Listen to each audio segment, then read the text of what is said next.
How to turn off sounds on Facebook app. So let's head over here to our tree line. Click on your gear icon and then search in here for sound.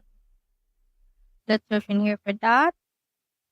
Then after that, we can see that there's actually no option to turn off the sound on the app itself. So in order to turn it off, let's head over right here to our settings. Onto our settings, head over to your app. Click on your app in here again and then look for the option called Facebook. So here's this right here. Now from there, click on this permissions option and we can see in here the permission. So you can turn off the phone as well as the call logs right around here in order to turn off sound.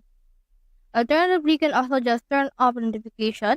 Click right here and then click on this right here in order to not allow notification. In that way, this will also turn off the sound. Here's how you turn off sounds on Facebook app. Hope we help.